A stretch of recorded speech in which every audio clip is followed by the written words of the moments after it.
Stand up comedy को घर घर पहुंचे 10 से 15 साल हो चुके हैं। इस फील्ड में जो मेल कॉमेडियंस हैं वो कितना अच्छा कर रहे हैं, चाहे समय रैना हो या राहुल गांधी। देश की आबादी 140 करोड़ रुपए। लेकिन दूसरी तरफ है फीमेल स्टैंड अप आर्टिस्ट जिनके स्टैंड अप जोक्स में ह्यूमर उतना ही है जितनी शर्म करण जौहर में।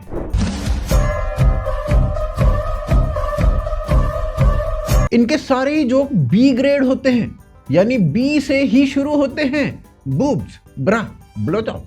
So all the prostitutes in the house, give me a cheer. देखो, एक साइकोलॉजी होती थी कि लड़के इस तरीके के जोक्स आपस में अपने ही ग्रुप्स में कर लेते थे, स्टेज पे नहीं, अपने ग्रुप्स में कर लेते थे। फिर जब यही बातें लड़की बोलती है तो लड़कों को लगता है वाह कुछ तगड़ा ही हो गया, तो वहां पे व्यूज आ जाते हैं। लेकिन अब ना घिस पिट गया है भाई ये सब कुछ, अब इससे आगे बढ़ जाओ कुछ। अभी एक लेडी कॉमेडियन, पता नहीं इसे कॉमेडियन कहना सही भी है कि नहीं, इसने जोक्स के नाम पे अपनी ब्लो जॉब स्किल्स बताई। तो मैंने हैक निकाल लिया है कि अब blow job a day keeps the side chicks away. अगर आपको भी एक कॉमेडी कम इरोटिका ज्यादा लग रही है तो सालो तुम लोग विमेन को एम्पावर होते देख ही नहीं सकते कुत्तों। अभी सोचो सेम लाइन दूसरे जेंडर यानी किसी लड़के ने बोली होती तो अभी तक वो लड़का सरकारी वेन्यू पे परफॉर्म कर रहा होता, मतलब जेल में। सारी की सारी फेमिनिस्ट सड़क पे आ जाती है उसको फांसी दिलाने के लिए, पर क्योंकि ऐसा एक लड़की बोल रही है तो विमेन एम्पावरमेंट है ये भाई साहब, विमेन एम्पावरमेंट है। तो मैं समझ गई थी कि आज वो दिन है, तो मैंने बोला हाँ बताओ क्या बात करनी है तुम्हें मेरे से। पहले लोगों का घर जॉब से चला करता था, आजकल पूरा का पूरा करियर ब्लो जॉब से चल रहा है, पन इंटेंडेड। वैसे घर तो मसूद अजहर का भी ब्लो जॉब से ही चल रहा है, बस वहां पे ब्लो का मतलब कुछ और होता है। और ये कोई पहली कॉमेडियन नहीं है जिसने ऐसी बकवास की है। इसके पहली वाली स्टैंडर्ड इतना लो सेट कर चुकी हैं, इतना लो सेट कर चुकी हैं कि हर आए दिन नए आर्टिस्ट को उस स्टैंडर्ड को और ज़्यादा नीचे गिराना पड़ता है, तब जाके थोड़ी सी फेम मिलती है। फेम की भूखी ऐसी ही एक आर्टिस्ट बस फेमस होने के लिए अपने बाप को जलील कर चुकी है। और मैं अपनी मम्मी की मर्जी से कभी शादी नहीं करूंगी, क्योंकि मैं अपने पापा को रोज देखती हूँ यार। क्या घटिया चॉइस है मेरी मम्मी की, बहुत वाहियात, ऐसे कानों पे बाल वालों हो बहुत ज्यादा। जबकि नॉर्मल घरों में बेटिया को जो पहला हीरो होता है, जो उसकी पहली इंस्पिरेशन होता है, उसका फादर होता है। ये वाली क्लिप इसके फादर देख लें तो भाई साहब हो सकता है सोचे काश उस दिन कूलर चालू करके सो ही जाता तो ही ठीक था। इस कॉमिक का नाम है स्वाति सचदेवा और इसने सिर्फ अपने फादर को ही नहीं आधी फैमिली को ही लपेट रखा है। जो तुम लोग वैसे टाइप के मसाज पार्लर गए हो जहाँ वो स्पा सेंटर, जहाँ बाहर बुद्धा होते हैं अंदर दरिंदे, हाँ अब समझ गए। अच्छा कोई नहीं गया, चलो मैं गलती से चली गई थी, ऐसा नहीं कि रोज पहुंच जाती हूँ। मैं एक्चुअली ना पीछा कर रही थी अपने ताया जी का।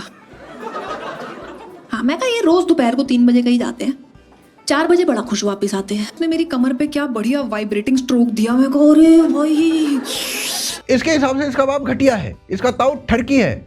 इसने अभी तक ये नहीं बताया है पर कि इसकी फैमिली में कौन कौन ओनली फैंस चलाता है। ब्रा को तो भाई साहब मल्टीपर्पज बना रखा है इन लोगों ने। अब देखो ब्रा को ना सिर्फ पहना नहीं जाता है, इसे मोनेटाइज भी किया जाता है, इसको एज अ जैक भी यूज किया जाता है फेमस होने के लिए। कुछ महीने पहले मैंने ब्रा पे एक जोक डाला इंटरनेट पे जो चल गया। वैसे भी फेमिनिस्टों की मम्मी अपूर्वा कह ही चुकी हैं कि लड़कियों को अपनी सेक्सुअलिटी को मोनेटाइज कर ही लेना चाहिए। ये तो फिर ब्रा को ही मोनेटाइज कर रही हैं, कौन सी बड़ी बात हो गई। भाई साहब मैं क्या कह रहा हूँ, मैं कह रहा हूँ कि ऐसा ही चलता रहा तो टूथपेस्ट में नमक के बाद ऐसे एड्स आने लगेंगे। क्या आपके अंडरवेयर में पब्लिसिटी है? क्या आपके कच्चे में माइक है? क्या आपकी गंजी में DSLR है? उसके कुछ टाइम के बाद वाईफाई की फैसिलिटी भी आ जाएगी कच्छों में। चड्डी पे जोक मारो, चड्डी के जोक को चड्डी के नेटवर्क से अपलोड कर दो और फिर वही पहन के चल भी दो। कुछ आर्टिस्ट की तो आइडेंटिटी बन चुकी है कि ये वाली लड़की तो ब्रा पे जोक मारती है जी। अपने दोस्त को बता रहा है यार ये जोक्स करती है ब्रा में। भाई साहब यही होती है करियर की अचीवमेंट। 2-4 किताबें पढ़ के मैनेजर तो कोई भी बन सकता है। अंडरगारमेंट कच्चा बनियान के लिए फेमस हो जाना, भाई साहब आहा क्या ही अचीवमेंट है। ऐसी आइडेंटिटी से तो दीपक कलाल और पुनीत सुपरस्टार की आइडेंटिटी बढ़िया है मेरे ख्याल से। रोम रोम भाइयों, सिस्टम पार देंगे। देखो इन लोगों का ना सिंपल सा फॉर्मूला है, जहां लाफ्टर आना बंद हो जाए वहीं ब्रा, बूब्स, ब्लो जॉब बोल दो, कोई ना कोई भड़वा तो हंसी देगा। ब्रेस्ट्स समझ ही नहीं आता ये लोग स्टैंड अप आर्टिस्ट हैं या बायोलॉजी के ट्यूशन टीचर, पूरे टाइम बॉडी पार्ट ही गिनवाते रहते हैं कमबख्त। I want to talk to you about tits. Actually, I hate like the word tits is very like breasts sound like some work is getting done like. इस artist का तो literally घर यानी B से bread, B से butter, B वाले body part से ही चल रहा है। मोदी जी के आत्मनिर्भर भारत को इसने काफी सीरियसली ले लिया है। And she's like, what is this? Why are you bringing your imperfect breasts at me? One is looking here, one is looking there. Kanye breast syndrome मेरे को नहीं देखने का। जबकि आत्मनिर्भर का मतलब होता है अपनी बॉडी से कुछ काम करो, पर इस वाली ने सिर्फ बॉडी पे फोकस किया, काम को स्किप कर दिया। रिबेल किड का ये विमेन एम्पावरमेंट तो देखा ही होगा आप लोगों ने। कभी वजाइना देखी है माँ से निकलने के बाद लव जबकि जेन जीज को अपनी डिजिटल मम्मी बुलाते हैं। I am with my idol. यार ये सब मत बोलो यार। माँ कसम, ऐसी माँ होने से अच्छा था बच्चे डिजिटली अनाथ हो जाते, खुद अपनी नस काट लेते, अपने माइंड पे ऐसे ऐसे ऐसे करके ब्लेड चला लेते। और भाई साहब कोई मुझे ये बताएगा इंटरनेट पे फ्रेंड रिक्वेस्ट के बाद मम्मी रिक्वेस्ट, पापा रिक्वेस्ट, ये कब से चालू हुआ बे? So all the prostitutes in the house, give me a cheer. और भाई साहब ऐसी एक तो नहीं है, कई सारी हैं, ऐसी वल्गर कॉमेडी कर रही हैं कि किसी दिन चलते शो पे रेड पड़ेगी। कॉमेडी शो पे पुलिस के छापे का केस दुनिया में सबसे पहले भारत से आएगा। मेरी मम्मी को लगता है कि मैं पैदा ही प्रोस्टिट्यूट हुई थी।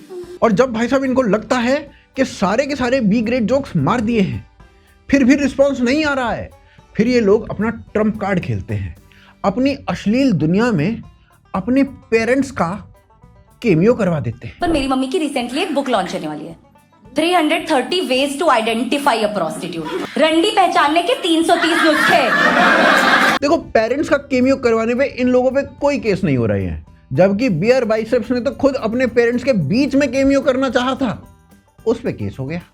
बियर बाइसेप्स पे केस करने वालों, कमबख्त तो इनको भी देख लो, इतनी सारी क्लिप्स हैं। किसी ने मेरी फोटो के नीचे कमेंट कर दिया था रंडी कहीं की, and I'm like, नहीं सिर्फ Monday to Friday 9 to 5 PM। अबे ये वर्किंग आवर्स किस चीज के बताए गए हैं, कोई कमेंट्स में बताएगा? जब अपने वर्किंग आवर्स बता के भी रिस्पांस नहीं आया, फिर इसने अपनी पूरी अश्लील दुनिया में एक नालायक सा पोर्टल खोला और अपनी मम्मी को इंपोर्ट कर लिया। अजीब था ना, कमेंट था कि रंडी कहीं की, and I'm like, मेरा और आपका तो घर सेम है ना मम्मी। इसकी माने तो इसके घर में इसकी खुद की पर्सनल मम्मी इसको रंडी बुलाती है।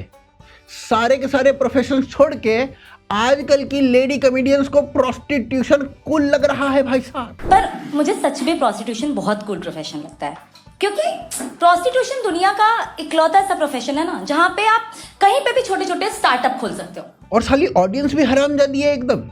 So all the prostitutes in the house, give me a cheer. ये साले प्राउड रंडी बन के ही मानेंगे, उससे पहले रुकने वाले नहीं है भाई साहब ये। अब एक बार फिर से सोचो, अगर सेम कोई लड़का बोल देता कि मुझे जिगोलो प्रोफेशन बड़ा कूल लगता है, मैं जिगोलो बनना चाहता हूँ। अगर लड़का बोल दे सुबह होने ना दे, साथ खोने ना दे, एक दूसरे को हम सोने ना दे, इस गाने पे मैं हर रात परफॉर्म करना चाहता हूँ, तो उसको राज कुंद्रा वाले सेल में लाके बंद कर देंगे।